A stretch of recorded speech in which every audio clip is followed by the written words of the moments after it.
The chatter of the restaurant faded to white noise as I balanced 3 plates along my forearm, my fingers cramping from the 12-hour shift.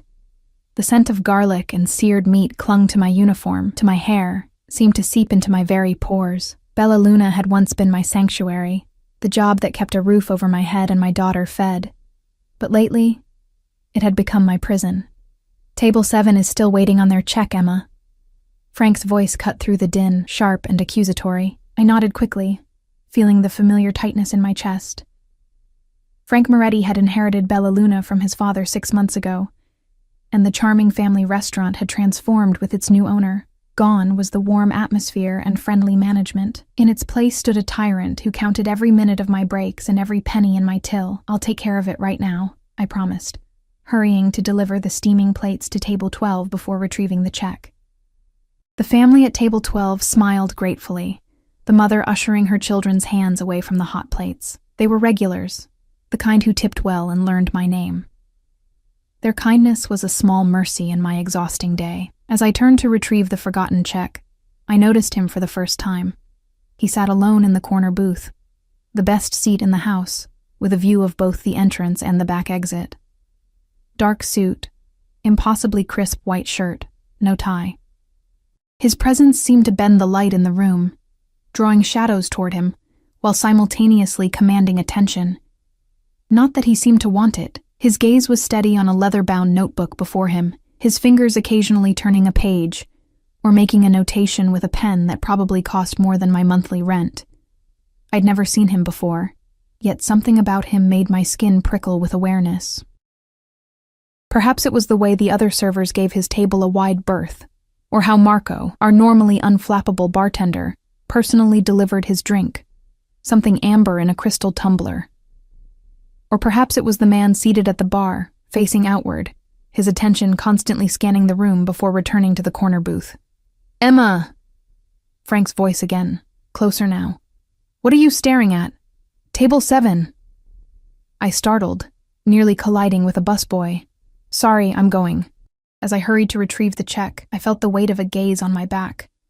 Not Frank's impatient glare, something else, something considering and intent.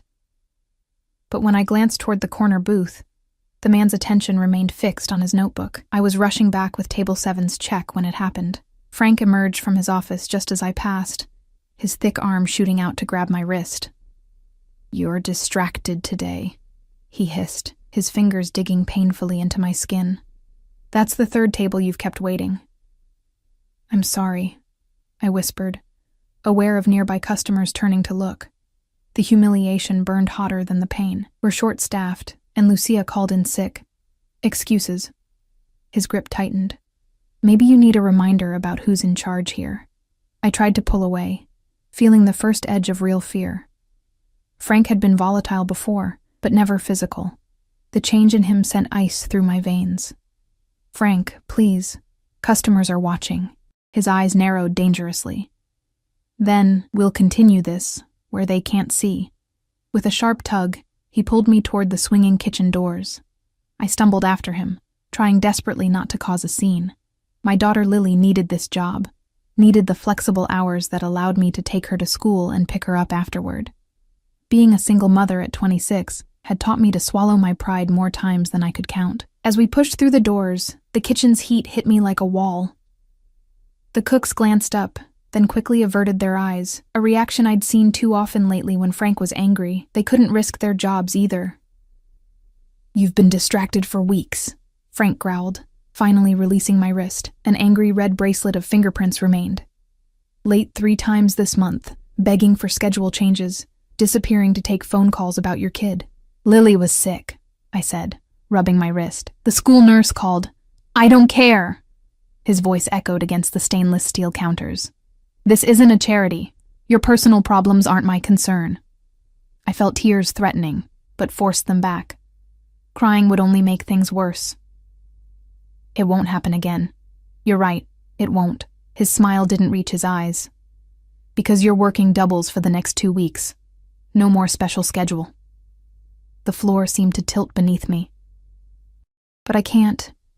Lily needs me to find someone else to watch her or find another job." He stepped closer, his bulk trapping me against the prep table. And good luck finding one that pays as well with your lack of qualifications. The tips here are generous. The truth of his words stung. Without a college degree and with 7 years focused on raising Lily alone after her father disappeared, my options were limited. I'd been lucky to find Bella Luna when we moved to the city, desperate for a fresh start after Peter cleaned out our bank account and vanished. Now, get back out there and do your job, Frank said, turning away dismissively. And Emma? He glanced back. Your shift tomorrow starts at noon, not 3. I've already updated the schedule. The air rushed from my lungs. Lily's parent-teacher conference was at 1. I'd requested tomorrow afternoon off weeks ago, and Frank had approved it. But problem? His tone dared me to challenge him. I thought of Lily's excited face when I promised I'd be there, how her teacher had specifically requested both parents attend if possible. I'd have to tell her once again that it would just be her, alone. Like mother. Like daughter. No, I whispered. Defeat a bitter taste on my tongue. No problem. Good. And bring the corner booth another drink. He's a VIP. Friend of a friend. Don't screw it up. I nodded mechanically, pushing through the kitchen doors with leaden feet. The restaurant's noise washed over me again, but now it felt distant, as if I were underwater. I moved on autopilot, delivering the check to table 7 with a smile that felt cracked at the edges, then collecting an empty glass from table 4. At the bar, I placed the order for another whiskey, Macallan 25, neat, Marco informed me in hushed tones, and waited, staring blankly at the polished wood. The reflection staring back at me looked hollow-eyed and faded. When had I become this person, this shadow moving through life, taking whatever was given because fighting back wasn't an option? You should put ice on that. The voice was deep and quiet, with a hint of an accent I couldn't place. I turned to find the man from the corner booth standing beside me at the bar, his notebook nowhere in sight. Up close, he was younger than I'd initially thought, maybe mid-30s, with sharp features that would have been harsh if not for the intelligence in his dark eyes. He wasn't conventionally handsome, but there was something magnetic about him, something that commanded attention. He nodded toward my wrist, where Frank's fingerprints were darkening to bruises. It's nothing, I said automatically, tugging my sleeve down. Just an accident. His expression didn't change, but something flickered in his eyes. Is that what he told you to say? I glanced nervously toward Frank's office. I should get back to work. What's your name? He asked, ignoring my attempt to end the conversation. I hesitated, then answered despite myself. Emma. Emma Collins. He didn't offer his name in return, just studied me with that same considering look. How long has he been hurting you, Emma Collins? He doesn't... I stopped, the lie sticking in my throat. It's not what you think. He's under a lot of pressure since taking over the restaurant. That excuses it? No, but... I broke off as Marco approached with the whiskey. Your drink, sir. The man didn't take it. Instead, he asked Marco, how much does she make in tips on an average night? Marco's eyes widened, darting between us. I wouldn't know, sir. Guess. Maybe. 150? 200 on weekends? The man nodded and reached into his jacket. I tensed instinctively, but he merely withdrew a money clip.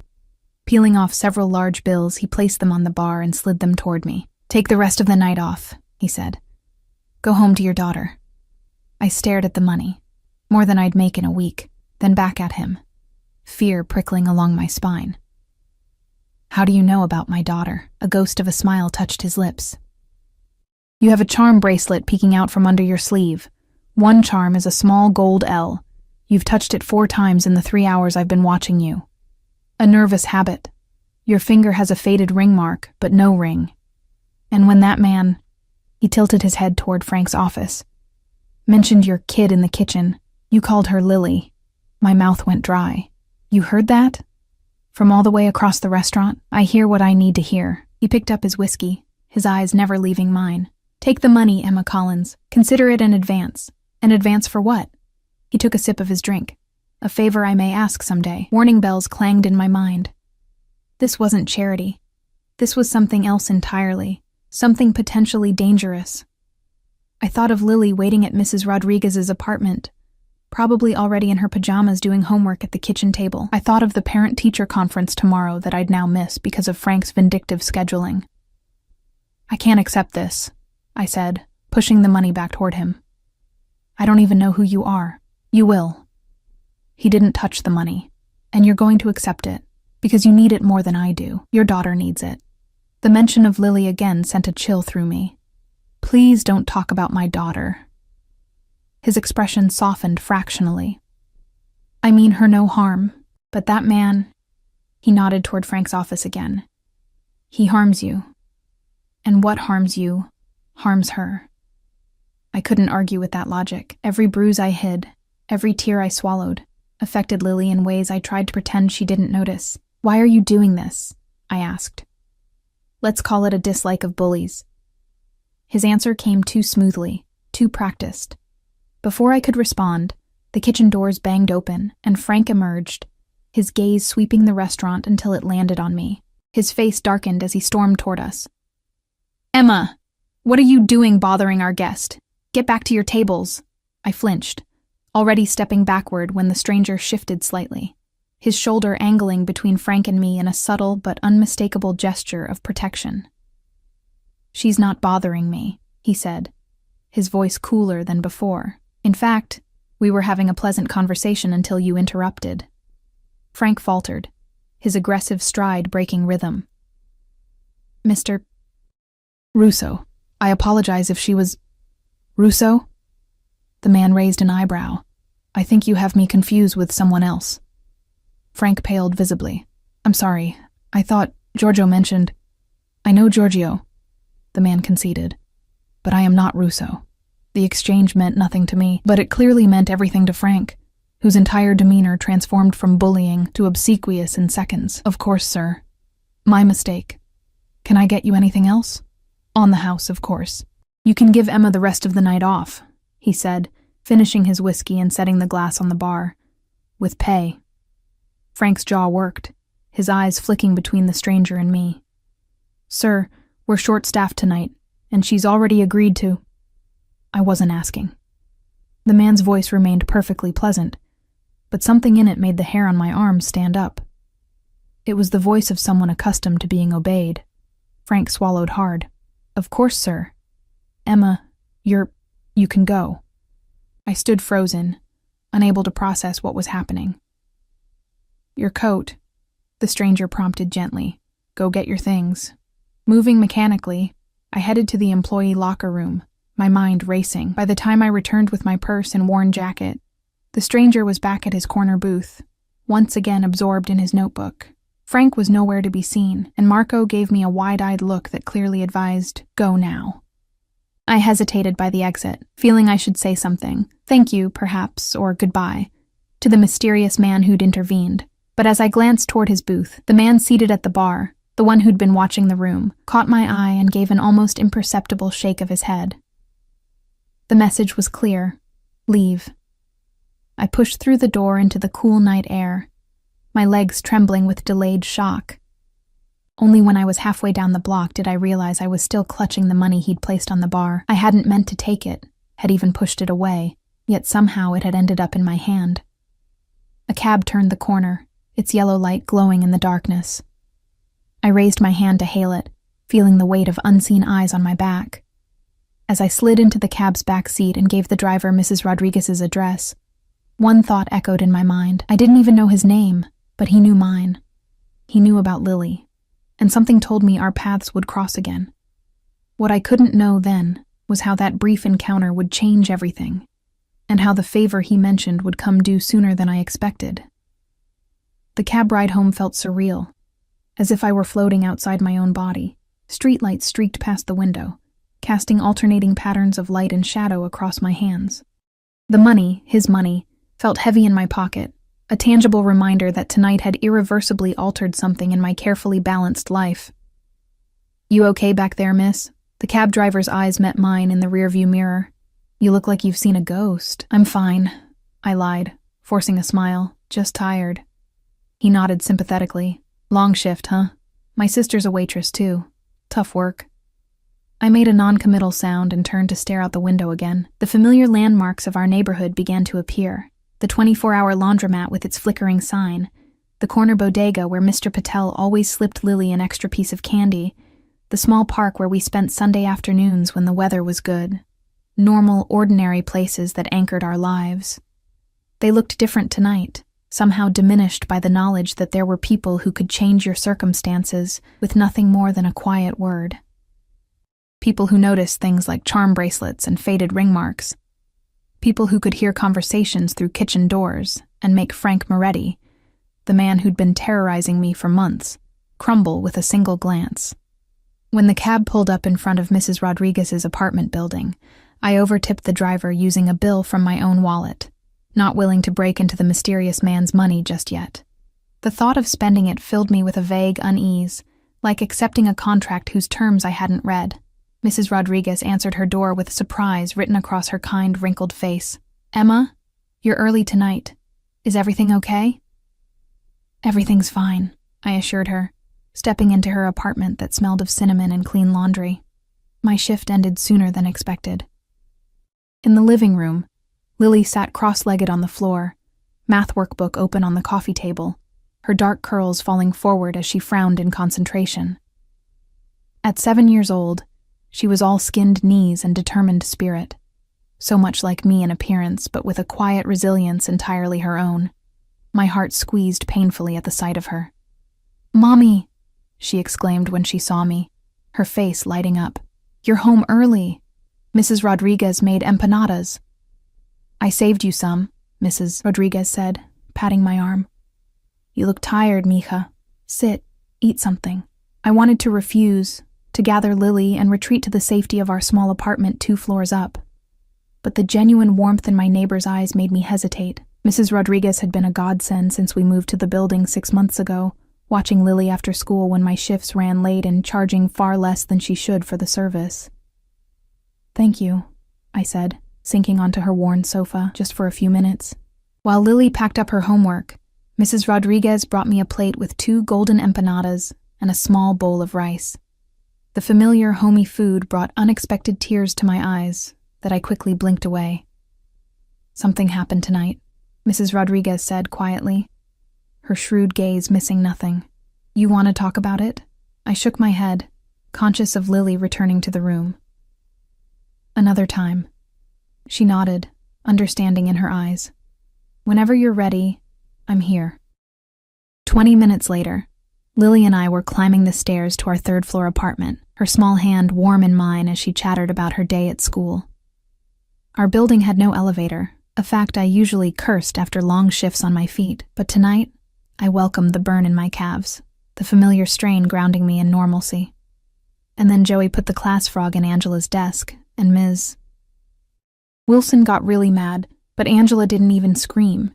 She just picked it up and put it back in the tank, and now she's Joey's girlfriend, Lily was saying as I unlocked our door. "At least that's what Maddie says, but I don't think it counts as girlfriend if you just don't scream at a frog." I laughed despite myself. "I think you might be right about that, sweetie." Our apartment welcomed us with its familiar comfort, small but meticulously kept. Every second-hand piece of furniture chosen with care, every wall adorned with Lily's artwork and photos of our life together. It wasn't much, but it was ours, a sanctuary built from the wreckage after Peter left. Once Lily was bathed and tucked into bed, I sat at our tiny kitchen table and finally allowed myself to count the money. $700, more than triple what I'd make in tips during a good week. Enough to cover the rent increase that had been keeping me up at night, with plenty left over. With trembling fingers, I pulled out my phone and searched Russo and Giorgio along with our city name. The results made my blood run cold. Giorgio Russo, suspected underboss of the Castellano crime family. His picture showed a heavy-set man in his 60s with silver hair and cold eyes, nothing like the stranger from tonight. But Frank had called the man Mr. Russo before being corrected. I scrolled through more articles, heart pounding. The Castellanos controlled much of the city's north side, including, apparently, the neighborhood where Bella Luna was located. Protection money, loan sharking, money laundering through legitimate businesses. A turf war 3 years ago with a rival family had left 7 dead. My hands shook so badly I dropped the phone on the table. What had I gotten myself into? What favor would a man connected to the Castellanos eventually ask of me? I considered not returning to Bella Luna, taking Lily and running. But the reality of our situation crushed that fantasy before it fully formed. We had nowhere to go, no family to take us in. My savings were meager, and finding a new job that accommodated Lily's schedule would take time we didn't have. Besides, a voice in my head whispered, "He found you once. What makes you think he couldn't find you again?" I slept fitfully that night, dreaming of dark eyes watching me from shadowed corners. When morning came, I rose early and made Lily's favorite breakfast, Mickey Mouse-shaped pancakes with banana slices for ears. Her delight at the unexpected treat eased some of the tightness in my chest. "Remember, I have to talk to Ms. Wilson today," she said between bites, syrup glistening on her chin. "You're still coming, right?" The parent-teacher conference. In the chaos of last night, I'd almost forgotten. "About that, sweetheart," I began, the practiced excuse already forming on my lips. But then I remembered Frank's face as he backed down, the mysterious man's quiet command. "Yes, I'll be there. 1 o'clock, right?" Her eyes widened. "Really? You promise?" "I promise," I said firmly. "Nothing will keep me away." I waited until she was safely on the school bus before calling Bella Luna. To my surprise, Frank himself answered, his voice uncharacteristically subdued. "Emma, I was about to call you." "I'm not coming in at noon today," I said, my voice steadier than I expected. "I have my daughter's parent-teacher conference at 1, as we originally agreed." There was a pause, then, "Fine. Come in at 3. No argument, no threats. I was so surprised I almost didn't reply. "Thank you," I managed finally. "I'll be there at 3. And Emma?" He sounded strained. "About last night. That man who was here." My pulse quickened. "What about him?" "If he comes in again, you tell me immediately. Understand?" "Yes," I said slowly. "Who is he, Frank?" "Someone you don't want to get involved with." The line went dead before I could ask anything more. After a morning spent cleaning the apartment and paying bills, including the overdue electric notice that had been giving me nightmares, I dressed carefully for the parent-teacher conference. Nothing fancy, just my best jeans and a blue sweater that brought out my eyes, my hair neatly pulled back. I wanted Ms. Wilson to see a responsible, put-together parent, not an exhausted waitress. The elementary school bustled with activity, other parents coming and going from their own conferences. Lily sat on a bench outside her classroom, swinging her legs nervously until she spotted me. Her face lit up, and she ran to me with a force that nearly knocked me backward. "You came," she whispered fiercely, burying her face against my stomach. "I promised, didn't I?" I stroked her hair, fighting back a wave of guilt at how little it took to make her happy. How many times had I broken similar promises because of work? Ms. Wilson greeted us warmly, inviting us to sit in the 2 adult-sized chairs facing her desk. She was younger than me by a few years, with a gentle demeanor that Lily adored. "I'm so glad you could make it, Ms. Collins," she said. Lily has been talking about it all week. The conference itself was wonderful. Ms. Wilson had nothing but praise for Lily's academic progress and creativity, though she gently suggested that Lily could be more willing to participate in group activities.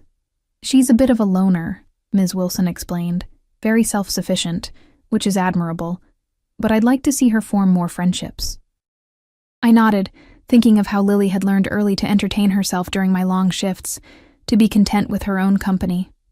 Another weight of guilt to carry. "Is she happy, though?" I asked. "Overall?" Ms. Wilson's smile was kind. "She's one of the happiest children in my class, Ms. Collins. You're doing a wonderful job with her." Those simple words nearly undid me. I blinked rapidly, not trusting myself to speak. After the conference, Lily and I celebrated with ice cream cones from the shop near her school. It was an extravagance we rarely indulged in, but today felt special, a rare afternoon of just being mother and daughter, with no rush, no obligations pulling me away. "Can we go to the park for a little while?" Lily asked, chocolate smeared adorably across her cheek. I checked my watch. I had just enough time before my shift. 20 minutes, okay? Then I have to get ready for work. Her face fell slightly but quickly brightened. I'll take it. The small neighborhood park was busy with after-school children, mothers chatting on benches while kids climbed and swung and chased each other across the wood-chip-covered ground. Lily headed straight for the swings, her favorite. "Push me, Mom," she called, and I obliged, savoring her giggles as she soared higher. I was so absorbed in the moment that I didn't notice the black SUV parked across the street or the man watching us from behind tinted windows. Not until Lily pointed and asked, "Mom, why is that man taking pictures of us?" My head snapped up. A man with a professional-looking camera stood near the park's entrance, lens aimed in our direction. As soon as our eyes met, he lowered the camera and turned away, walking briskly toward the waiting SUV. "Wait here," I told Lily, my protective instincts flaring. I hurried after him, fear and anger propelling me forward. "Hey, what do you think you're doing?" He didn't answer, just quickened his pace. He was almost to the SUV when its rear door swung open. The man slipped inside, but before the door closed again, I caught a glimpse of the passenger. Dark suit, white shirt, piercing gaze. The man from Bella Luna. Our eyes met for the briefest moment before the door slammed shut and the SUV pulled smoothly into traffic, leaving me standing on the sidewalk, heart hammering against my ribs. "Mom?" Lily called from the swings, her voice small and uncertain. "Who was that?" I turned back to her, forcing a reassuring smile. "No one, sweetie. Just someone who got the wrong park." The lie tasted bitter on my tongue. But what could I tell her? That a man connected to the mob had given me money, had his associate photograph us, knew where we lived and where she went to school? On the way back to our apartment, I kept Lily close, checking over my shoulder every few steps. My mind raced with possibilities, each more terrifying than the last. Was he watching me? Following me? Why? What did he want? By the time we reached home, my nerves were frayed to breaking. I helped Lily change into play clothes and set her up with a coloring book at the kitchen table while I got ready for work, my movements mechanical as my thoughts spiraled. I should call the police, but what would I say? A man gave me money and then I saw him in a car? He hadn't threatened us, hadn't done anything illegal that I could prove. And if he really was connected to the Castellanos, would involving the police put us in more danger? As I changed into my Bella Luna uniform, a horrifying thought struck me. What if Frank had told him about my complaints to the previous owner? About how Frank was mismanaging the restaurant, skimming from the register? What if this mysterious man was here to take care of a problem employee? The thought made me physically ill. Mrs. Rodriguez arrived to watch Lily, and I hugged my daughter tightly before leaving. "Be good, okay? I'll be home as soon as I can." "Are you okay, Mom?" Lily asked, her young face serious. "You look scared." My daughter, always too perceptive for her age. "Just tired, baby. Nothing for you to worry about." But as I hurried to the bus stop, dread settled like a stone in my stomach. I wasn't sure what awaited me at Bella Luna, but I knew with certainty that the life Lily and I had carefully built was suddenly balanced on a knife's edge, and one wrong move could send us tumbling into the unknown. Bella Luna was unusually quiet for a weekday evening. Only a handful of tables were occupied, the normal buzz of conversation reduced to a murmur that barely rose above the soft Italian music playing through the speakers. The emptiness made the restaurant feel larger, the shadows in the corners deeper. Marco greeted me at the bar with wide eyes and a quick, nervous glance toward Frank's office. "You're here," he whispered, as if my arrival was somehow unexpected. "How was your night off?" "Strange," I admitted, tying my apron around my waist. "Marco, do you know who that man was last night? The one in the corner booth?" His hands faltered as he polished a glass. "We don't talk about him, Emma. Not here." "But Frank called him Russo." Marco set the glass down with enough force to make me jump. "Drop it," he hissed. "For your own good. Just do your job and stay out of it." Before I could press further, the kitchen doors swung open and Frank emerged. He looked different, pale and drawn, with dark circles under his eyes as if he hadn't slept. When he spotted me, he beckoned imperiously. "In my office. Now." I followed him, conscious of the other servers watching with poorly disguised curiosity. Frank's office was small and cluttered, dominated by a desk buried under invoices and liquor catalogs. He closed the door behind us and lowered the blinds on the small window that overlooked the dining room. "Sit," he ordered, gesturing to the chair across from his desk. I perched on the edge, back straight, hands folded in my lap to hide their trembling. "If this is about yesterday, I..." "Shut up and listen." Frank sank heavily into his chair, running a hand over his face. "I've been told to offer you a new position." "A new position?" I echoed blankly. "Assistant manager." He wouldn't meet my eyes. "More money, regular hours, 9 to 5, Monday through Friday. No weekends, no holidays." I stared at him, certain I'd misheard. "But why?" "Does it matter?" Frank snapped. "It's a promotion. Most people would say thank you." The pieces fell into place with sickening clarity. "He told you to do this, the man from last night." Frank's jaw tightened. "The position comes with benefits, health insurance, paid vacation. There's a company apartment included, 2-bedroom, in a better neighborhood, closer to your kid's school." My blood turned to ice. He knew where Lily went to school. He'd been there just hours ago, watching us. "I don't understand," I said, my voice barely audible. "Why would he do this? What does he want from me?" Frank leaned forward. His earlier bravado completely evaporated. "Listen to me carefully, Emma. When someone like him takes an interest in you, you don't ask questions. You say thank you, and you do whatever he asks. That's how you survive." "But who is he?" I insisted. Frank glanced nervously at the door. "His name is Alexei Sokolov. He runs certain operations for the Castellanos in this part of the city. This restaurant included." My suspicions confirmed. I felt dizzy with fear. "Bella Luna is a mob front? Keep your voice down," Frank hissed. "It's a legitimate business that sometimes helps with other aspects of their enterprise. Laundering, meetings, whatever they need. My father understood the arrangement. I'm just trying to maintain it. And what does any of this have to do with me?" Frank shrugged helplessly. "I have no idea.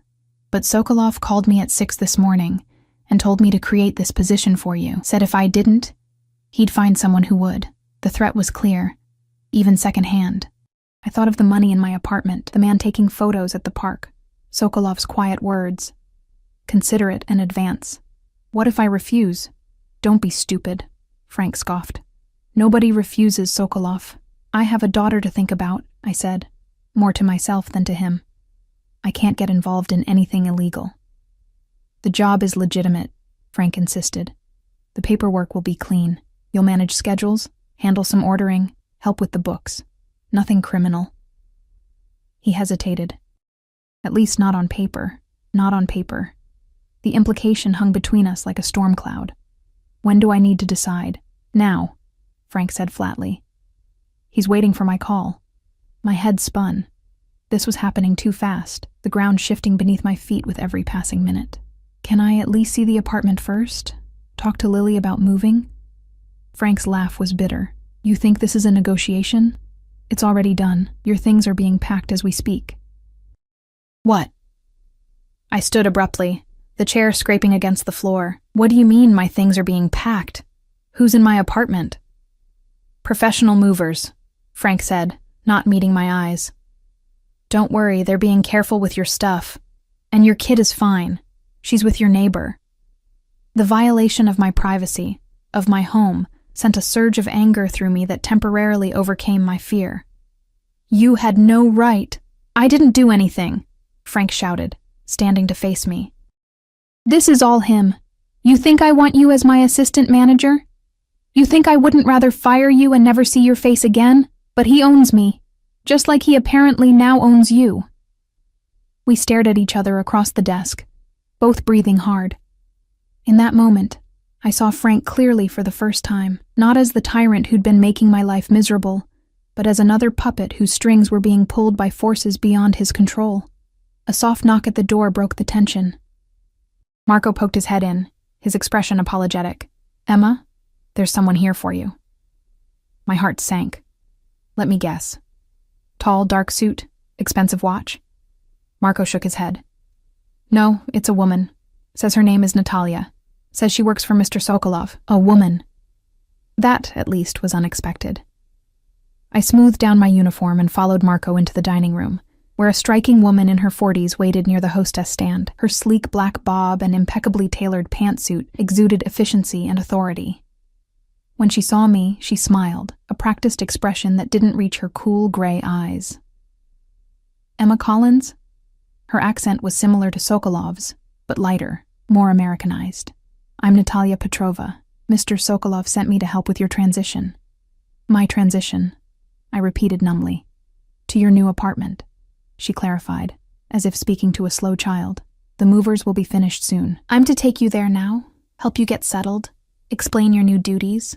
My daughter is already there with Mrs. Rodriguez," Natalia finished smoothly. "We arranged for a car to take them over about an hour ago. Your daughter seemed quite excited about the elevator in the new building."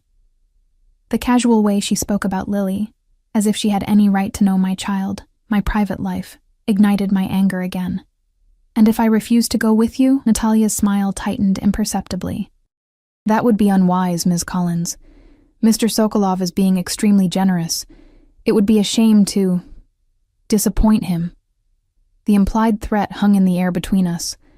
I thought of Lily, already at this new apartment, waiting for me. What choice did I really have? "I need to change," I said finally. "I'm still in my uniform."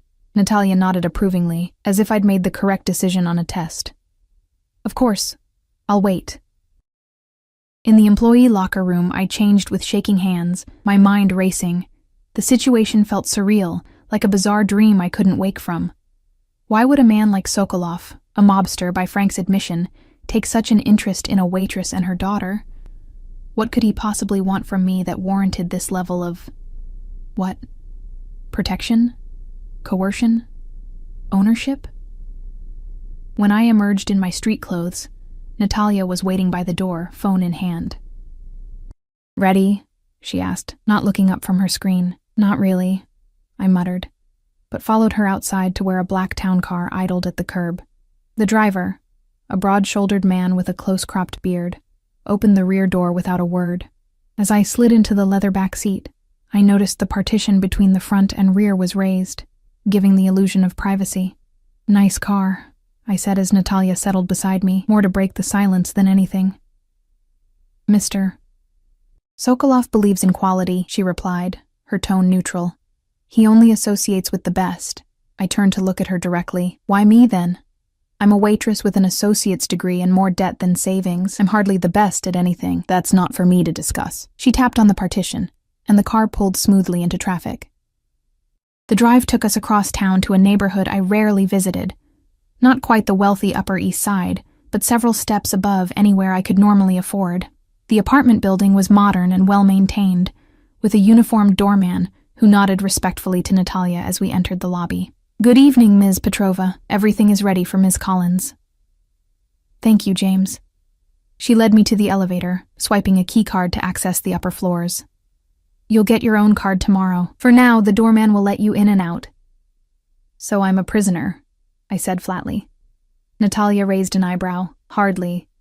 You're free to come and go as you please, but Mr. Sokolov values security for those in his employ." The elevator opened directly into a spacious apartment that made my modest two-bedroom look like a closet in comparison. Floor-to-ceiling windows offered a stunning view of the city skyline. The living room was furnished with elegant but comfortable pieces, and the open kitchen gleamed with stainless steel appliances I'd only dreamed of owning. "Mom!" Lily's excited voice rang out as she raced down the hallway, Mrs. Rodriguez following at a more sedate pace. "Have you seen my bedroom? It has a window seat, and there's a desk for homework with a lamp shaped like a unicorn." I forced a smile, gathering her into a hug, while making eye contact with Mrs. Rodriguez over her head. My neighbor's expression was concerned, but resigned, as if she'd already guessed more than I'd told her. "It's certainly a lovely place," she said carefully. "Lily's been exploring every inch." "Mrs. Rodriguez was a big help with the move," Natalia interjected smoothly. "She'll be compensated generously for her time, of course." "That's not necessary," Mrs. Rodriguez protested, but Natalia was already pressing an envelope into her hands. "Mr. Sokolov insists. The car downstairs will take you home whenever you're ready." It was a dismissal, thinly veiled as courtesy. Mrs. Rodriguez hesitated, clearly reluctant to leave me alone with this woman and whatever situation I'd fallen into. "It's okay," I assured her, squeezing her hand. I'll call you tomorrow. After a tight hug and a whispered, "Be careful, mija," she left, leaving me alone with Lily and Natalia in this beautiful, terrifying new reality. "Why don't you show your mother your room while I order dinner?" Natalia suggested to Lily, who eagerly grabbed my hand and pulled me down the hallway. Lily's room was like something from a catalog. Soft pink walls, white furniture, and yes, a window seat piled with cushions. Her few possessions had been carefully arranged on shelves and in drawers, her beloved stuffed elephant prominently placed on the bed. "Isn't it amazing, Mom?" she gushed, twirling in the center of the room. "And Ms. Natalia says there's a pool in the building.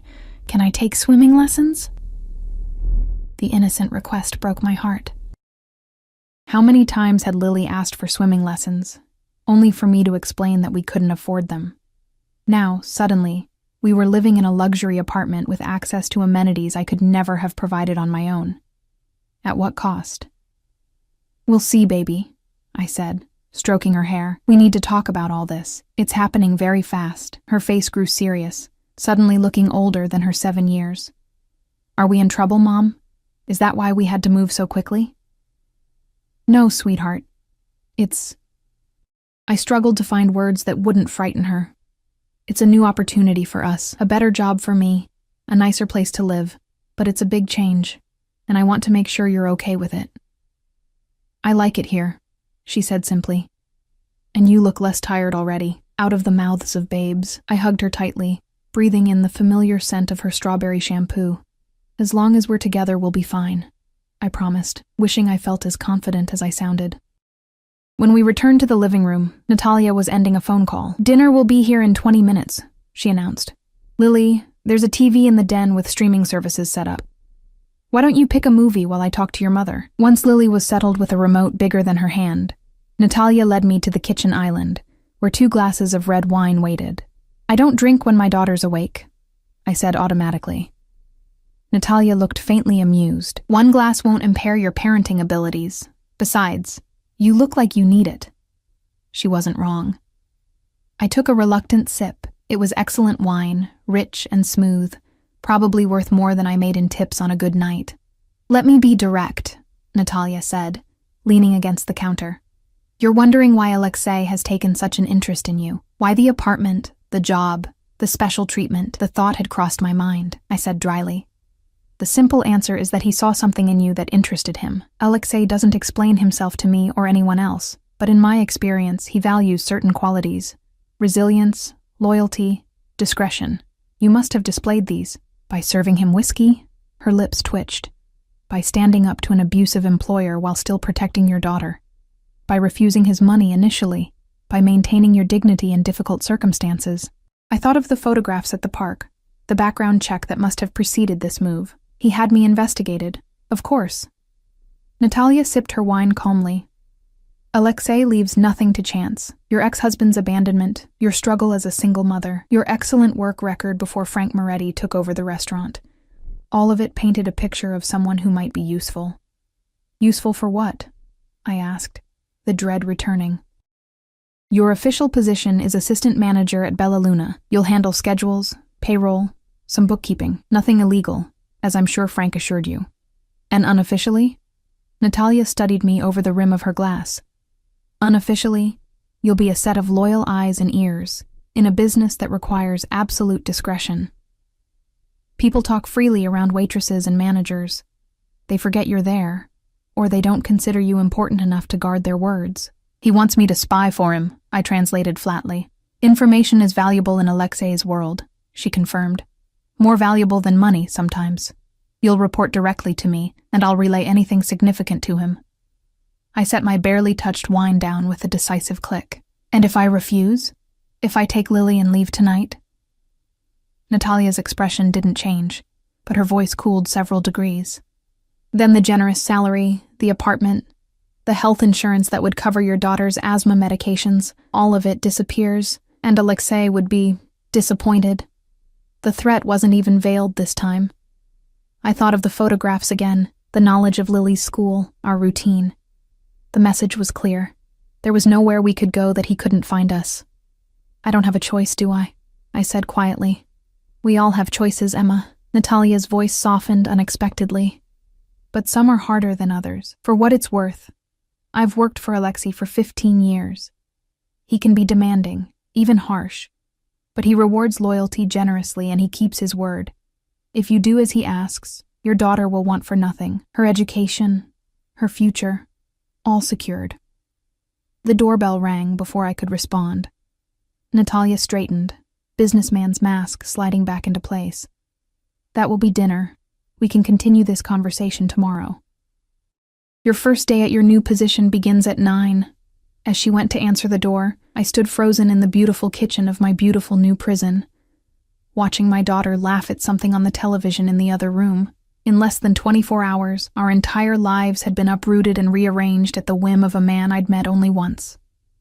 A man who, despite Natalia's reassurances, clearly expected something in return for his generosity, something worth far more than serving drinks or overhearing conversations. I just didn't know what it was yet. The next morning arrived with disorienting brightness.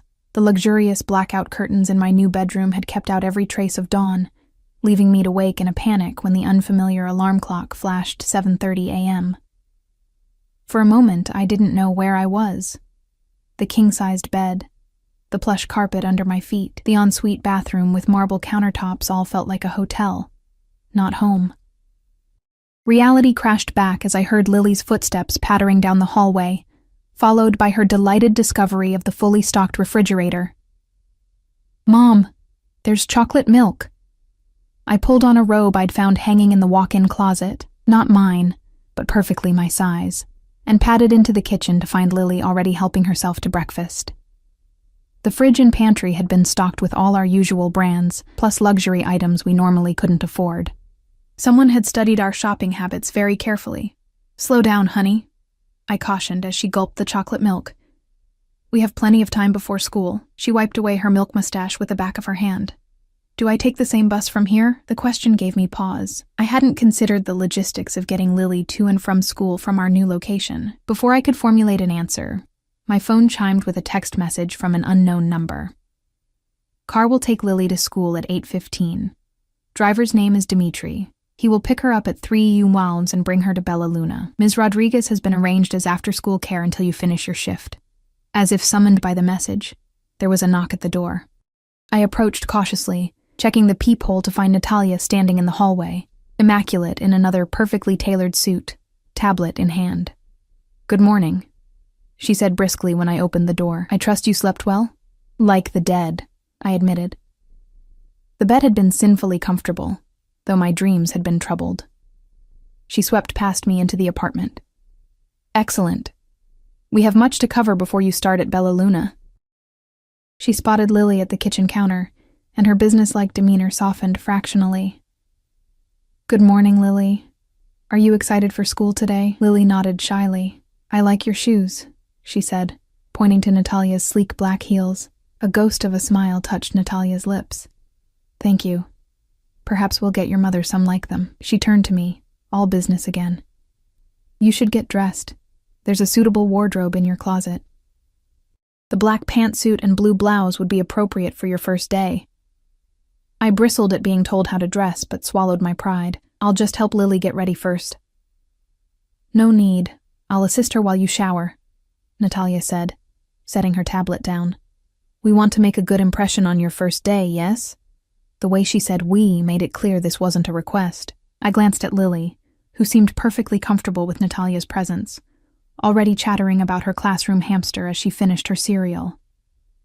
My shower was quick, but luxurious, the water pressure and temperature perfect, the high-end shampoo and body wash making me feel pampered despite my unease.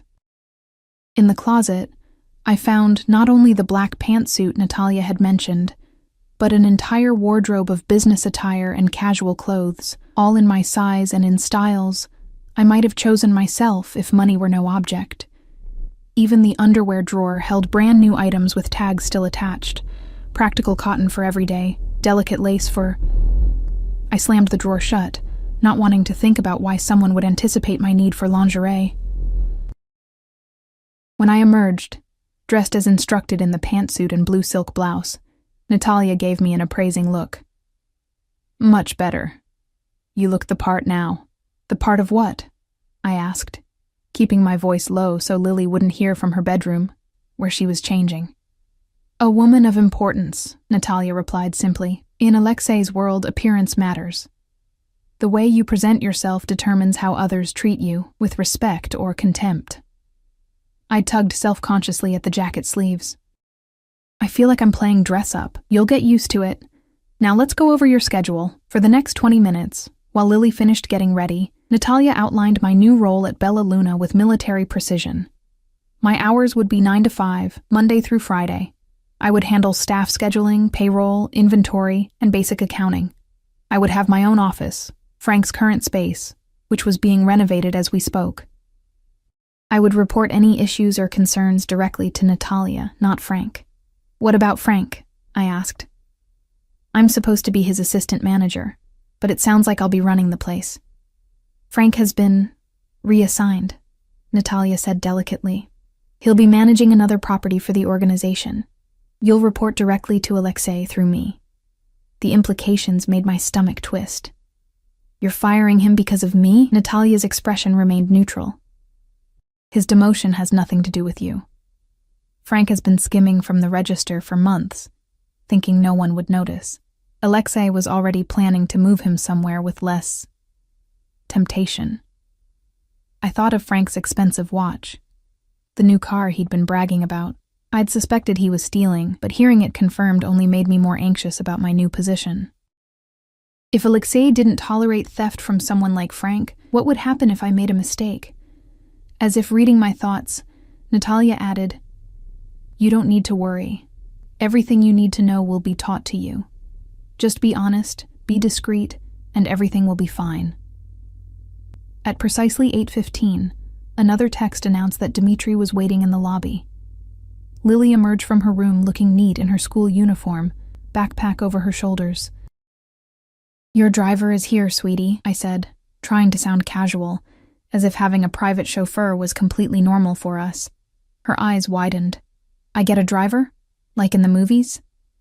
Just until we figure out the bus route from our new place, I said, not wanting her to get too accustomed to luxury that could be snatched away at any moment. I walked her down to the lobby, where a solidly built man in his 30s waited by the door. His dark suit and impassive expression marked him as another of Sokolov's employees, but when he saw Lily, his stern face softened slightly.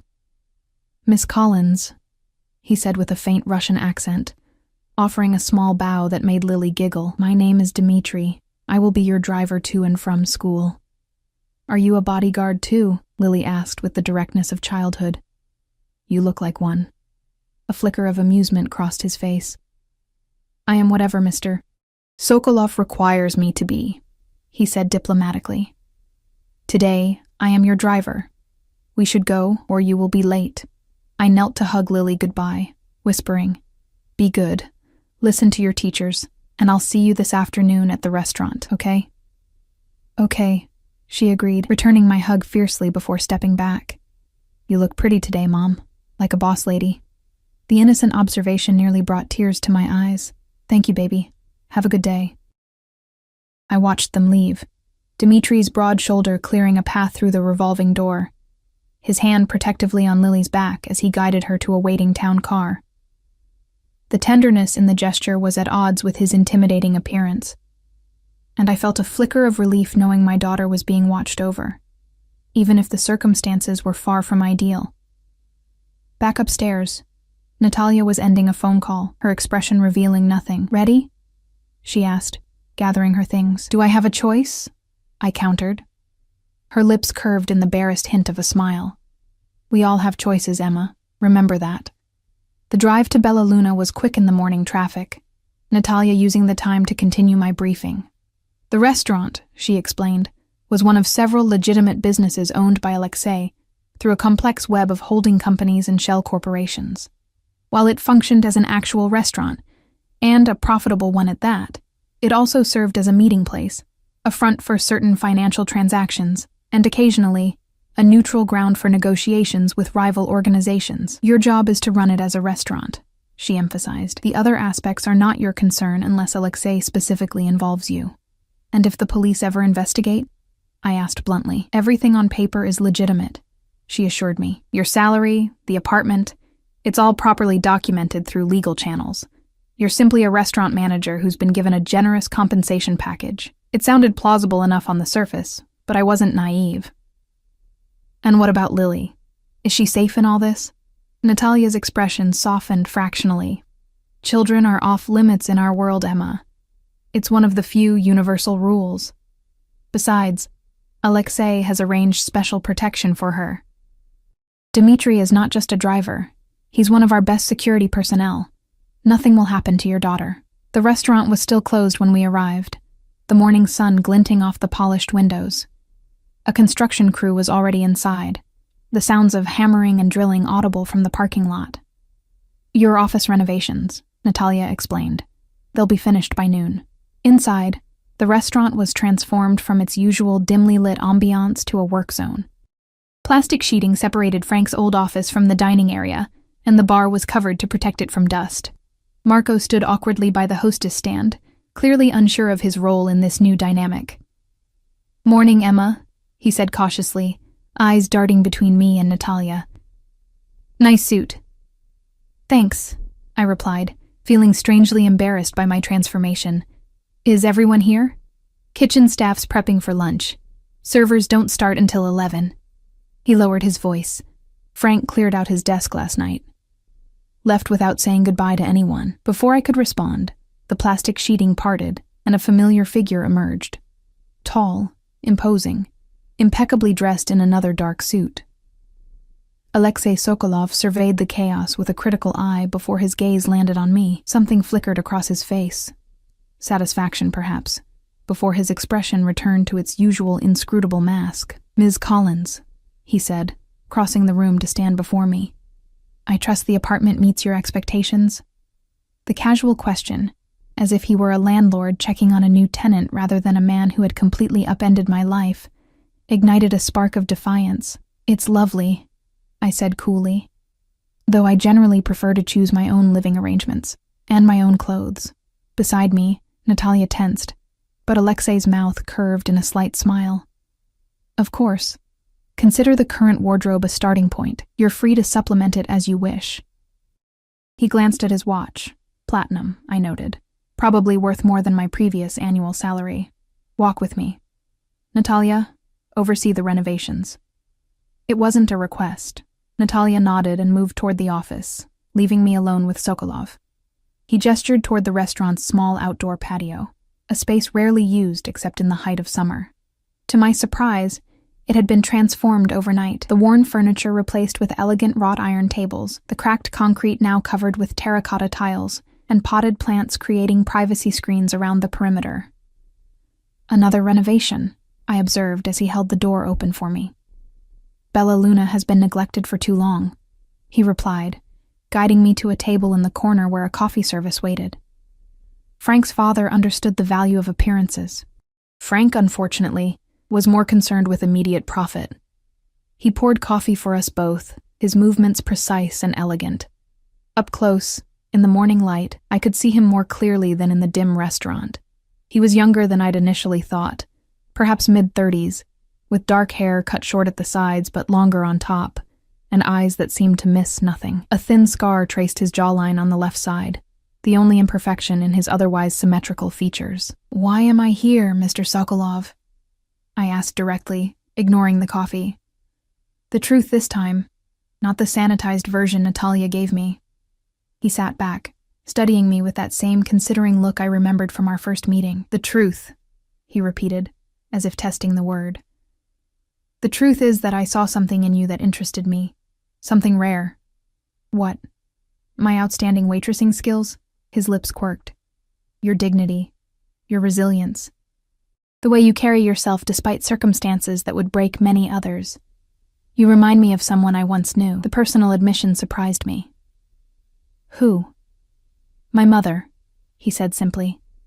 "She raised me alone after my father was killed. Worked 3 jobs, never complained, never lost her pride even when we had nothing." I wasn't sure how to respond to this unexpected glimpse into his past. "I'm sorry about your father." He waved a dismissive hand. "It was a long time ago." But watching you with Frank, seeing how you handled his bullying without breaking, it reminded me of her. So this is… what? Some kind of charitable project? Help the struggling single mom? I couldn't keep the edge from my voice. No. His expression hardened. This is business, Ms. Collins. I don't do charity. Bella Luna needs a manager who can be trusted, who has intelligence and integrity, someone who understands the value of loyalty and discretion. I believe you possess those qualities. Based on one night of observation? Based on a thorough investigation into your background, he corrected. Your employment history, your financial situation, your relationship with your ex-husband, your dedication to your daughter, all of it paints a picture of someone who could be valuable to my organization. The casual admission of how deeply he'd invaded my privacy sent a chill through me despite the morning warmth. And if I refuse this opportunity?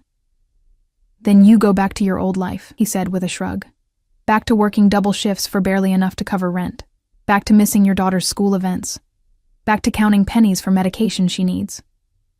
His words hit like physical blows because they were true. Before I could respond, he continued, his voice softer but no less intense.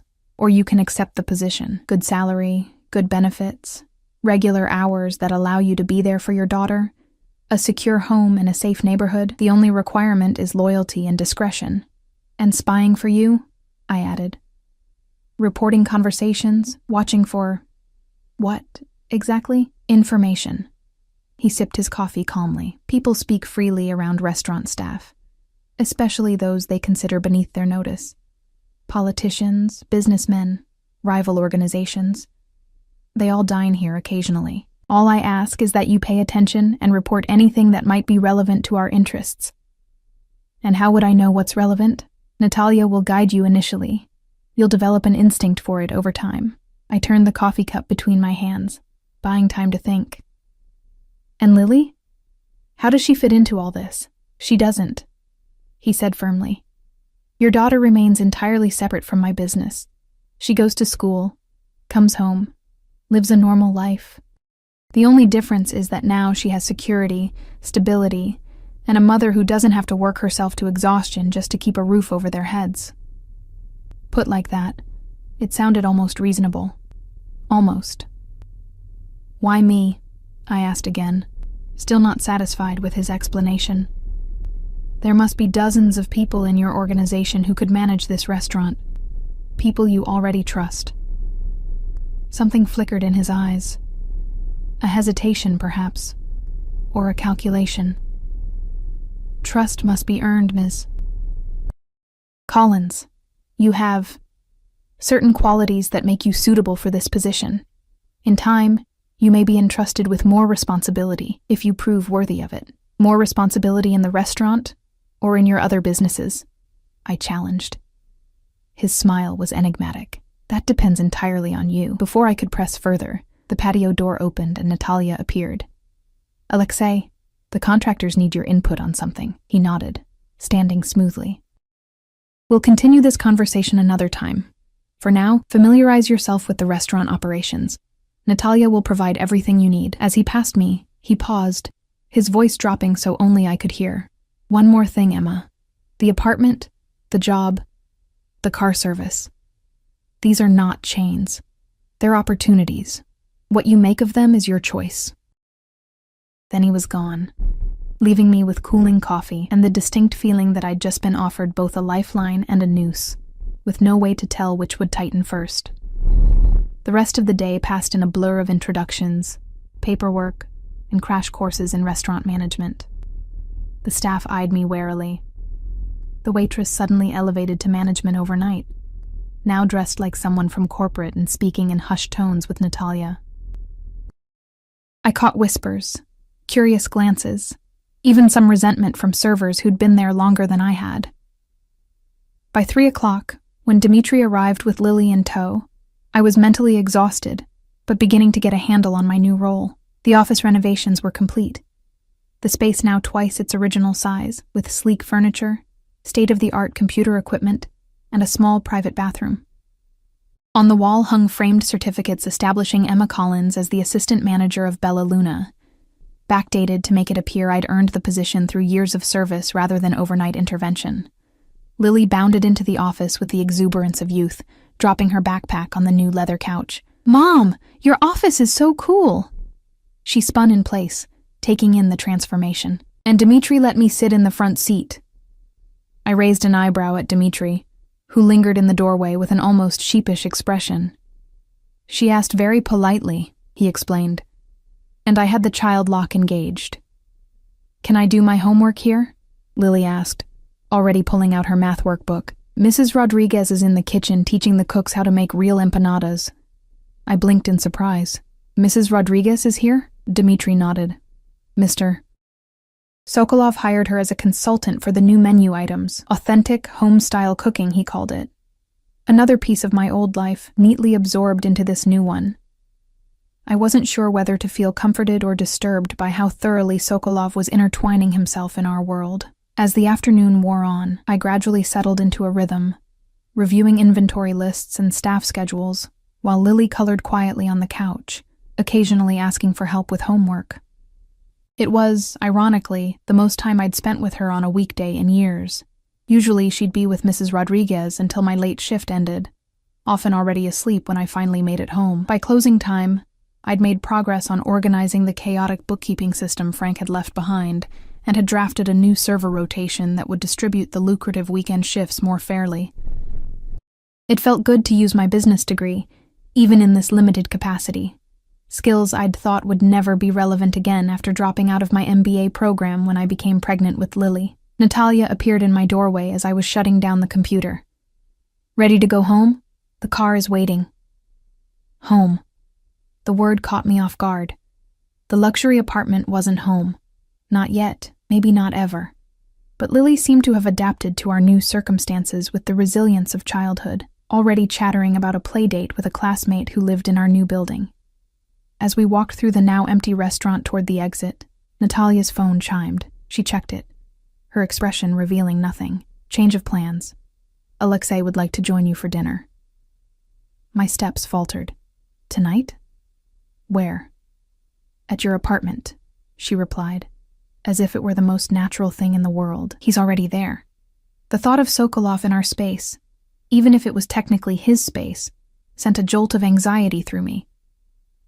"I'm not prepared for guests. There's no food.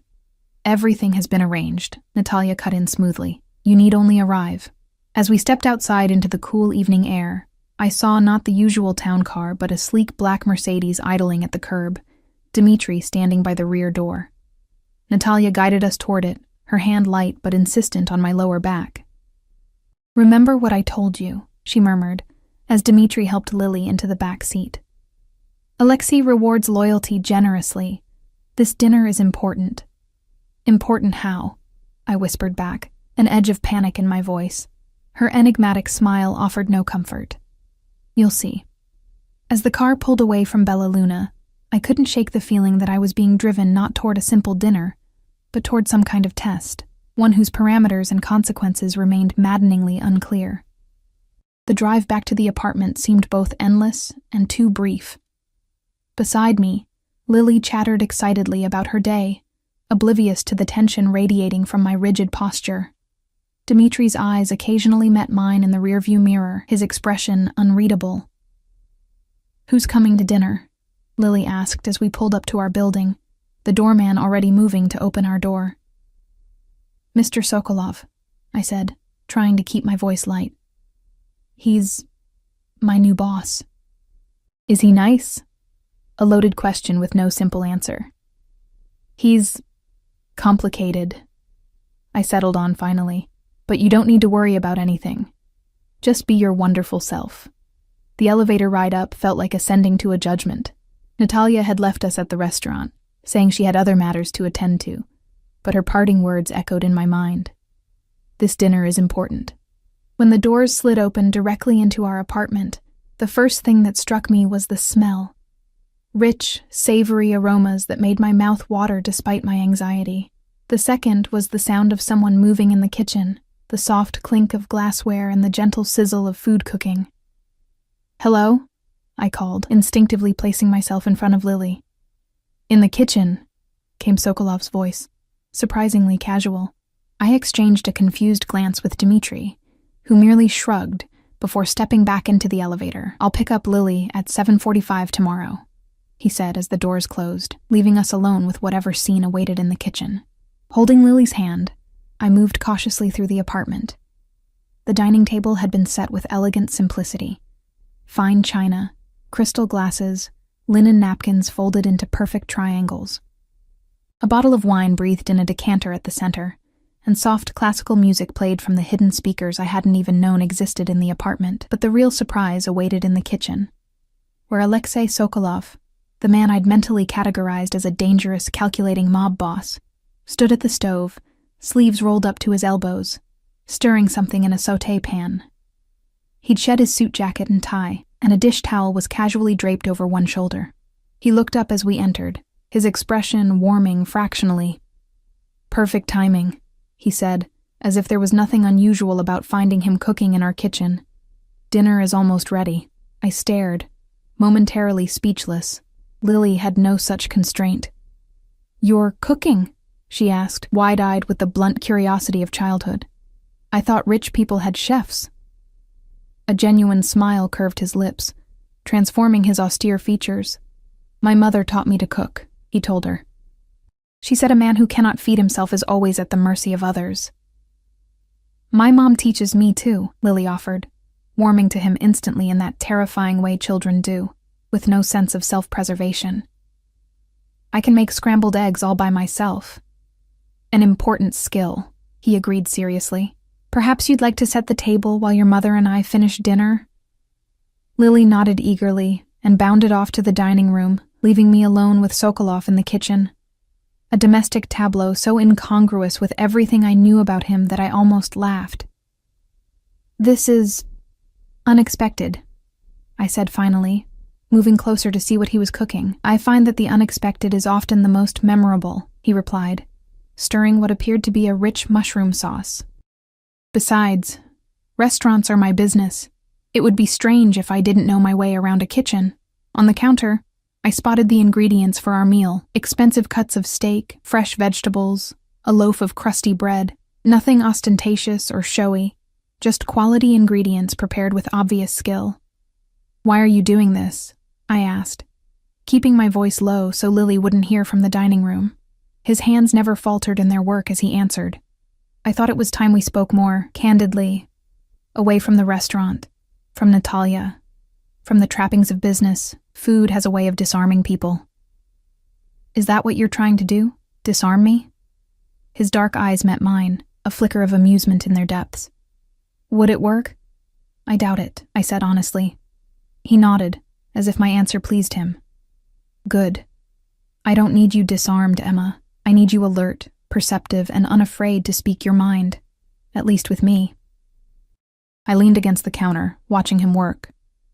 There was something hypnotic about his movements. Efficient, precise, nothing wasted. The same qualities, I imagined, that made him effective in his other, less culinary pursuits. "Why are you really here?" I pressed. The truth, not another partial explanation or cryptic statement about seeing potential in me. He was quiet for a moment, focusing on plating the steaks with a chef's attention to presentation. When he finally spoke, his voice was lower, almost intimate. 3 months ago, one of my most trusted lieutenants betrayed me to a rival organization. He'd been with me for 10 years, attended my mother's funeral, held my newborn goddaughter. I considered him family. The muscles in his jaw tightened. His betrayal cost the lives of 2 of my men, and nearly resulted in the collapse of operations I'd spent years building. I waited, sensing there was more to this story, something that connected to me in ways I couldn't yet see. I've spent these months rebuilding, reorganizing, identifying weaknesses in my organization. He set the plates aside and turned to face me fully. "Do you know what I discovered, Emma? The problem wasn't security or technology or even money. It was people. I surrounded myself with those who wanted something from me: power, protection, wealth. Their loyalty lasted only until a better offer came along." "And you think I'm different?" I asked skeptically. "I barely know you." "Precisely." He moved closer, his proximity sending an involuntary shiver down my spine, not entirely from fear. "You have no allegiance to my world or its players. You've spent your life being loyal to one person, your daughter, without expecting anything in return. That kind of natural loyalty can't be bought or coerced. It's innate. I shook my head, still not understanding. So you orchestrated all of this, the job, the apartment, the clothes, because you think I'll be loyal to you?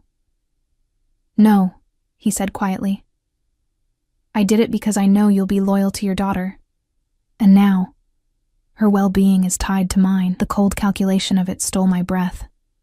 You're using my love for Lily to ensure I won't betray you. I'm offering you and Lily security, stability, a future, in exchange for your loyalty and discretion. It's a business arrangement that benefits us both. His expression softened fractionally. I'm not threatening her, Emma. I would never harm a child. I'm simply acknowledging the reality that your primary motivation in life is her welfare. You don't know anything about me, I whispered, anger building beneath my fear. I know you graduated with honors in business administration before dropping out of your MBA program when you became pregnant. He countered smoothly. I know your ex-husband emptied your joint account and disappeared 3 days after you told him about the baby. I know you worked through your pregnancy, took 6 weeks of maternity leave, and have been working double shifts ever since to give Lily everything she needs. Each accurate detail of my life from his lips felt like an invasion. Stop. I know that despite everything, you've never been late on Lily's school tuition, even when it meant skipping meals yourself. I know you read to her every night, even after 16-hour shifts. I know you've sacrificed everything for her without complaint or bitterness. His voice had grown softer, almost gentle. That kind of strength, that kind of loyalty, it's rare, Emma, and valuable. Dinner's ready, Lily called from the dining room, breaking the tension that had built between us. Sokolov stepped back, his professional mask sliding back into place. We should join her. The food will get cold. Dinner was a surreal experience. Sokolov transformed in Lily's presence, his usual intensity giving way to a relaxed charm that drew her out of her shell. He asked about her school, listened with genuine interest to her stories about the classroom hamster, and somehow extracted more information about her day than I typically managed.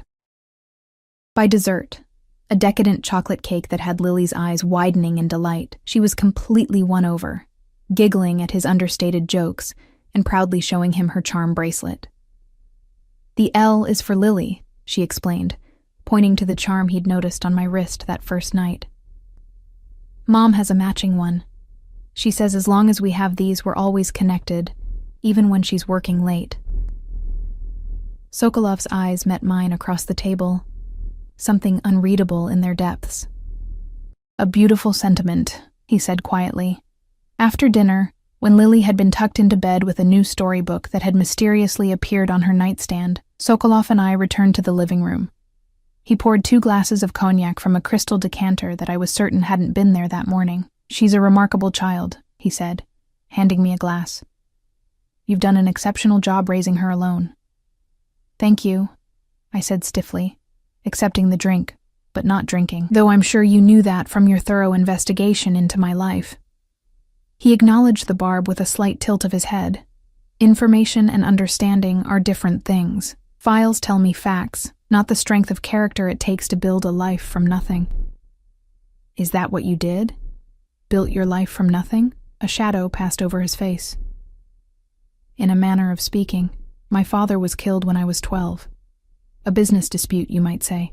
My mother brought me to America with nothing but the clothes we wore and her determination to give me a better life.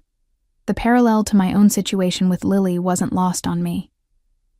And yet, you chose a life in the same world that killed your father. I chose power, he corrected. When you grow up powerless, watching your mother suffer humiliation and hardship because she has no protection, you learn that in this world, there are predators and prey. I decided early on which I would be. The naked honesty in his words was disarming. And which am I in your world, predator or prey? Neither, he said after a thoughtful pause. You're something far more rare and valuable. A potential ally with integrity. I laughed bitterly. Integrity? You've basically forced me into working for your criminal organization by exploiting my love for my daughter. I've offered you a legitimate job with exceptional compensation, he countered. Everything on paper is legal. What you know, what you suspect about my other businesses, that's between us. And if I went to the police? His expression didn't change, but the temperature in the room seemed to drop several degrees. With what evidence? Besides, law enforcement in this district understands the value of peaceful coexistence. They focus on violent offenders, not businessmen who occasionally operate in gray areas. The implicit threat beneath his reasonable tone wasn't lost on me. I set down my untouched cognac. What do you really want from me, Alexei? Not the restaurant management, not the eyes and ears story, the real reason you've invested so much in a waitress and her daughter. He studied me for a long moment, as if deciding how much to reveal. Have you ever heard of Peter Nikolaev? The name sent an electric shock through my system. My ex-husband's name was Peter Collins. Yes, it was, he agreed.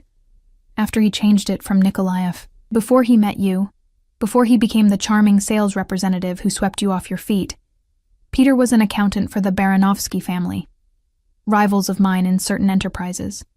He embezzled nearly $2 million from them and disappeared. My mind reeled with this information. That's impossible. Peter wasn't... He couldn't have... He was very good at creating new identities. Sokolov continued calmly. After leaving you, he became Thomas Wilson, then James Peterson, and now lives as Daniel Green in Seattle, working in financial services. How long have you known this? I demanded, anger rising through my shock. How long have you known where he was? I discovered his connection to you 6 months ago, when one of my associates spotted him at a conference. The resemblance between him and Lily is... striking. His gaze was steady on mine. I've been observing you since then, trying to determine if you were involved in his schemes, or merely another victim. And now you've decided I'm a victim. So what? You're rescuing me? The irony was too bitter to swallow. Out of the goodness of your heart, out of pragmatism, he corrected. Peter Nikolaev stole from dangerous people. The Baranovskys haven't forgotten or forgiven. They've been tracking him for years, and they're getting close. When they find him, they'll look into his past, including you and Lily. Cold fear washed through me. They would come after us, but we have nothing to do with whatever he did. They're not known for their discernment, Sokolov said dryly. But as it happens, you do have something to do with it. The money Peter stole, some of it is in your name. What? I gasped. That's not possible. I never had access to that kind of money. We lived paycheck to paycheck, not in accounts you know about, he explained. Before he left, Peter established several offshore holdings in joint names, holdings the Baranovskys are still searching for. To them, you're either his accomplice or leverage to use against him. My head spun with the implications. So all of this, the job, the apartment, the protection, it's because you think I'm in danger from these people? Or because you think I can lead you to the money? Both, he admitted with surprising candor. I need to find those accounts before the Baranovskys do. And yes, offering you protection serves my interest as well as yours. If they found you, they might discover information I'd prefer they didn't have. Information about your operations, I concluded. So I'm just a pawn in your war with these people. You're a civilian caught in the crossfire, he corrected. I'm offering you a way out that benefits us both. You help me locate the accounts Peter established. I ensure you and Lily remain safe, and you keep a legitimate, well-paying position regardless of the outcome. I stood abruptly, pacing to the window that overlooked the city lights. This is insane. A week ago, I was just a waitress worried about making rent. Now I'm caught between rival crime families because of something my ex-husband did years ago. Sokolov remained seated, watching me with that same considering look I remembered from our first meeting. Life rarely unfolds as we expect, Emma. The question is what we do with the hand we're dealt. I turned to face him, anger finally overcoming my fear. And what choice do I really have? Work for you or risk these Baranovsky people coming after me and Lily? That's not a choice.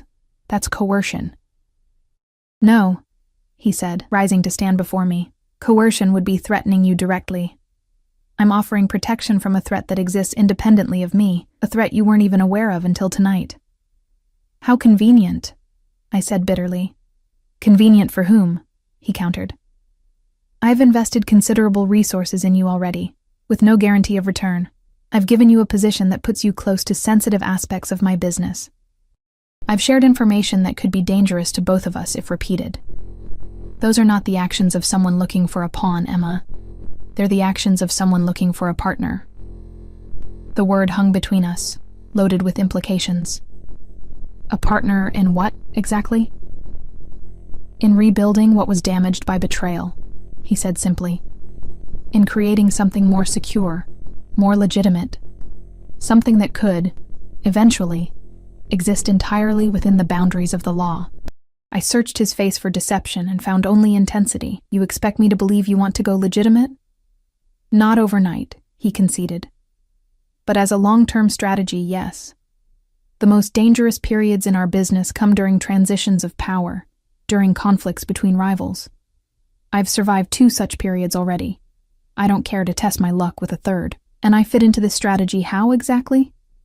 You have business training you've never been able to use. You have natural intelligence and insight into people. You have a vested interest in stability and security because of Lily. And most importantly, you have no existing ties to my world that might compromise your judgment or loyalty. He moved closer, his presence overwhelming in the dimly lit room. You see things clearly, Emma. That's rare and valuable to me. His proximity sent an involuntary shiver through me that had nothing to do with fear. There was something magnetic about him, a gravity that pulled at me despite every rational objection. And if I refuse? If I take Lily and disappear, then I'll ensure you have enough resources to establish yourselves safely elsewhere, with new identities the Baranovskys couldn't trace, he said without hesitation. But I think you're smarter than that. Running means forever looking over your shoulder, forever wondering if today is the day they find you. It means tearing Lily from a stable environment just when she's beginning to thrive. The truth of his words stung. I thought of Lily's excitement about her new school, the swimming lessons she'd been begging for, the security of knowing her asthma medication was covered by insurance. What exactly would this partnership entail? I asked finally. Initially, exactly what we've discussed. You manage Bella Luna, report anything unusual or concerning, and help me locate Peter's hidden accounts. In return, you and Lily remain under my protection, with all the benefits you've already seen.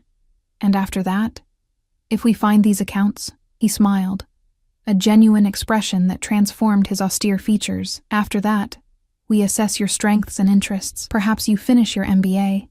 Perhaps you take on management of additional legitimate businesses in my portfolio. The possibilities are extensive. And my involvement with the less legitimate aspects, limited to what you're comfortable with, he promised. I'm not asking you to become something you're not, Emma. I'm asking you to use your existing skills in a context that rewards them properly. I studied him, trying to reconcile the dangerous man I knew he was with the surprisingly reasonable person standing before me. Why do I feel like I'm making a deal with the devil? His smile turned wry, perhaps because the line between devil and guardian angel has always been thinner than most people care to admit. We were standing close now, the tension between us shifting into something more complex than fear or distrust. I could smell his cologne, something subtle and expensive, and see the faint lines at the corners of his eyes that suggested he smiled more than I'd yet witnessed. I need time, I said finally, to think about all this. Of course. He stepped back, giving me space. Take the weekend. Spend time with Lily.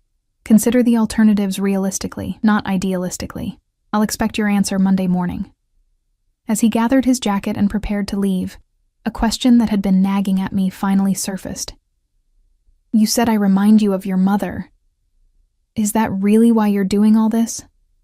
Some kind of, I don't know, psychological transference? He paused at the door, his expression unreadable in the half-light. My mother died protecting me, Emma. She stepped in front of a bullet meant for me when I was 22. If there's any transference, as you put it, it's not that I see her in you, it's that I see in Lily what my mother saw in me. A child worth any sacrifice. The raw emotion in his voice caught me off guard. I'm sorry, I said softly. Don't be. Her choice made me who I am. His composure returned as quickly as it had slipped. Remember that when you make your decision. Every choice reshapes not just our lives, but the lives of those connected to us. With that, he was gone, leaving me alone in the beautiful apartment with my thoughts and the lingering scent of his cologne. The weekend passed in a blur of normalcy that felt surreal after the revelations of Friday night. I took Lily shopping, to the park, to a movie she'd been wanting to see. We swam in the building's pool, baked cookies in our gleaming kitchen, and explored our new neighborhood. Through it all, I watched for signs of surveillance, either Sokolov's people or, more worryingly, these Baranovskys he'd warned me about, but saw nothing obvious. Sunday night, after Lily was asleep, I sat at the dining table with a legal pad, methodically listing my options. I could run, taking Sokolov's offer of resources and new identities. I could go to the police, though without evidence, and with Sokolov's warnings about their peaceful coexistence with his organization that seemed both dangerous and futile. Or I could accept his offer, the partnership, the protection, the careful dance along the edges of legality. As the night deepened, my thoughts kept returning to something Natalia had said on that first morning. We all have choices, Emma. Remember that. By dawn, my decision was made. Monday morning arrived with crystalline clarity. I dressed carefully in one of the elegant suits Sokolov had provided, applied subtle makeup, and arranged my hair in a sleek twist. The woman in the mirror looked confident, composed, capable. Everything I had once aspired to be before life took its unexpected turns. After dropping Lily at school, Dmitri waiting patiently by the car, his presence now oddly reassuring, I directed him to take me not to Bella Luna, but to the address Sokolov had given me Friday night, his private office in a nondescript building downtown. Natalia met me in the lobby, her expression revealing nothing as she escorted me to the elevator. "He's expecting you," was all she said as the doors closed behind us. Sokolov's office was a study in understated power, spacious without being ostentatious, the furniture clearly expensive but not showy. The man himself stood at the window overlooking the city, turning as we entered. "Emma," he said, his voice warming slightly, "right on time." Natalia melted away, closing the door behind her with silent efficiency. "I've made my decision," I said, without preamble. I assumed as much. He gestured to the chair across from his desk, taking his own seat as I settled into the buttery leather. "Before you tell me, I should inform you that we've located one of Peter's accounts, a small one, but it confirms my suspicions about the joint holdings." This was unexpected. "How?" "Your signature on the lease for your new apartment," he explained. It provided the final piece of a pattern we'd been tracking. "The account is in the Caymans, established 7 years ago, around the time Lily was born. The timing wasn't coincidental, I knew. Peter had left 3 weeks after Lily's birth, claiming a business trip. He never returned." "How much?" I asked, dreading the answer. "Just under 200,000 in that account. A fraction of what he took, but enough to establish the connection." I felt ill. All those years of struggling, of working double shifts and counting pennies, and Peter had stashed money that could have changed our lives. "What happens to it now? That depends on your decision." Sokolov's gaze was steady on mine. "If you've chosen to leave, the account information is yours to do with as you wish. If you've chosen to stay," he let the sentence hang. I took a deep breath, the decision I'd reached in the pre-dawn hours solidifying. "I'm staying," I said firmly. "But I have conditions." A flicker of surprise crossed his face, followed by something that might have been respect. "I'm listening." "First, everything I do has to be legal on paper. Nothing that could ever lead back to threaten Lily's security or future. Second, I finish my MBA, on my own schedule, around work and Lily's needs. Third, I want a legitimate career path mapped out, not just vague promises about possibilities." He nodded slowly. "Reasonable requests. Anything else?" "Yes," I said, meeting his gaze directly. "Complete honesty between us from now on. No more half-truths or omissions. If we're going to be partners, then I need to know exactly what I'm involved in, what the risks are, and what you expect from me." "Honesty is a dangerous commodity in my world," he said carefully. "Then consider it my price," I countered. "Take it or leave it." He studied me for a long moment, then smiled, a genuine expression that transformed his face. "I accept your terms, Emma Collins. Welcome to the family business." As he extended his hand across the desk, I knew I was crossing a line I could never uncross. But for the first time in years, I was choosing my path rather than merely reacting to circumstances beyond my control. I took his hand, feeling the strength in his grip, the warmth of his skin against mine. "To new beginnings," I said quietly, "and to finding Peter Nikolaev," he added, his eyes darkening with purpose. "He has debts to pay, to the Baranovskys, to me, and most importantly, to you and Lily." As our hands remained clasped a moment longer than strictly necessary, I realized that in choosing Sokolov's protection, I'd tied my fate to his in ways that went beyond business. The intensity in his gaze, the electricity that sparked between us whenever we were close, these weren't merely the dynamics of power and protection. There was something more evolving between us, something as dangerous and compelling as the world he'd drawn me into. Whether it would prove to be my salvation or my downfall remained to be seen. But for the first time in years, I faced the future not with fear or resignation, but with a strange, fierce anticipation. Whatever came next, Lily and I would face it from a position of strength, not vulnerability. And in the shadowy world I'd entered, strength was the only true currency that mattered. "To new beginnings," Sokolov echoed, his eyes never leaving mine, "and to what comes after."